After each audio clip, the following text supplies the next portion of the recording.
Well, hi everybody and welcome back to Suburban Homesteader, Wyoming.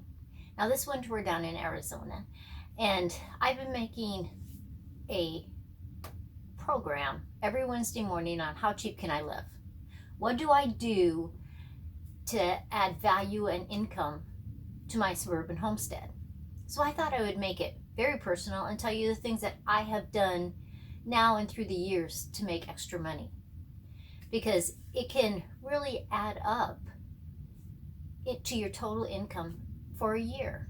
Now I'm sitting next to my sewing machine because this week I've done some sewing projects that I have sold, and I'm just starting another project today, actually using this little dog panel, and I'm going to make a table runner mat. And I already have some things ready and fun borders, and that's a collaboration with Tino over at Striving for the Simple Life, and I will have that video up on Friday, and you can actually win either my table mat or Tina's. So check in on Friday to see how you can win that.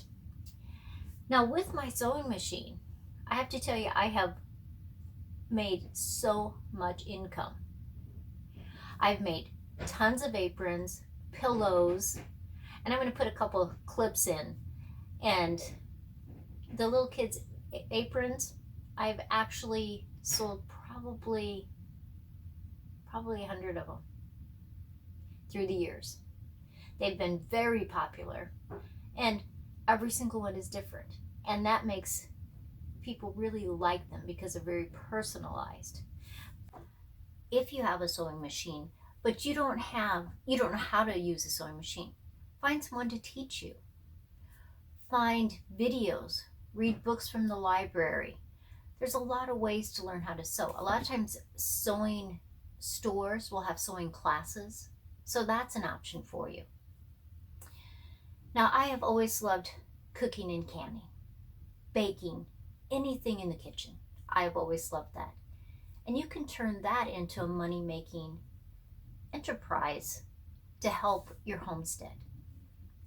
Now, if you're already growing things in the garden and you have fruit trees or you have berries, you can take those things, and instead of just selling, say, your apples off your tree or your rhubarb or your berries, why not take those and make them into pies or jellies, jams, crisps, different things like that.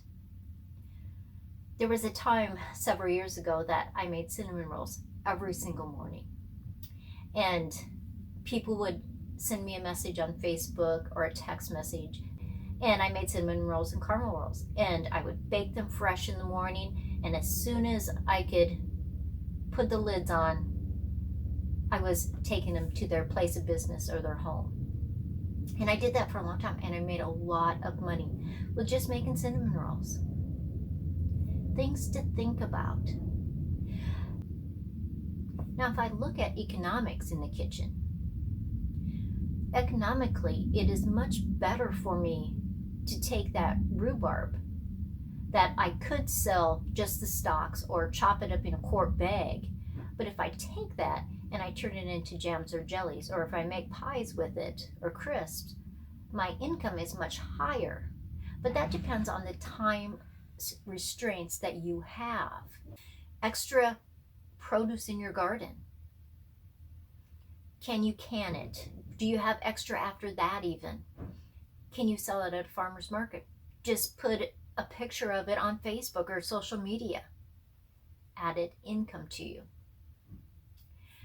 Now, I've also always loved art, and I paint and I do textiles and I have done glass art, lots of different things.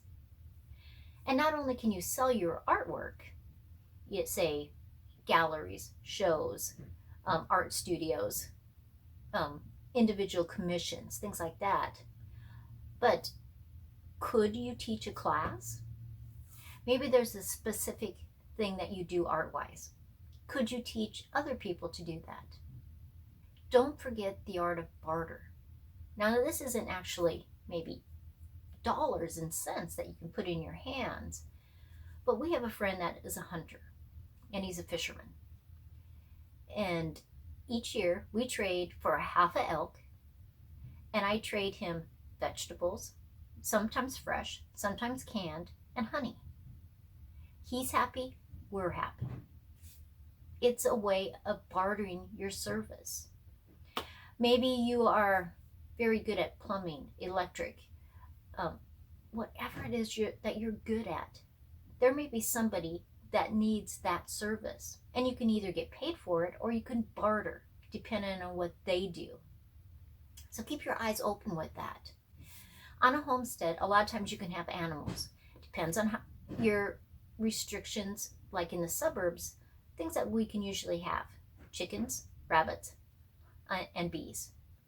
So with bees, you have the honey for you and your family, and you can sell the extra. And you can sell that at farmers markets, you can sell it on social medias, you can sell it just word of mouth. You can say to some of your friends, I'm going to have 8 quarts of honey extra. Do you know anybody that'd like to buy some? You'll be amazed how fast that happens. If you have a larger homestead, maybe you have bigger animals. Maybe you have cows that you could sell the extra milk. You can make, sell cream. You could make homemade ice cream, sell that. Just that depends on your restrictions of your state and your local governments. If you have sheep or goats, can you sell their wool or the hair off of them? Can you, do you sell goat's milk?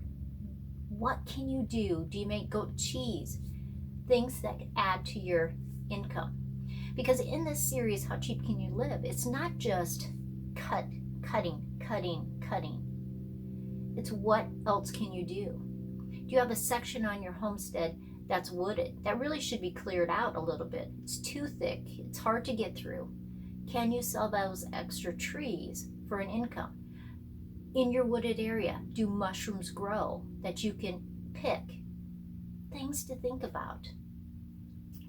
And if you make it or you grow it and you have extra, why not make that passive income? It's already grown. Your herbs are already growing, and you're going to make herbs. Herb tea. Do it.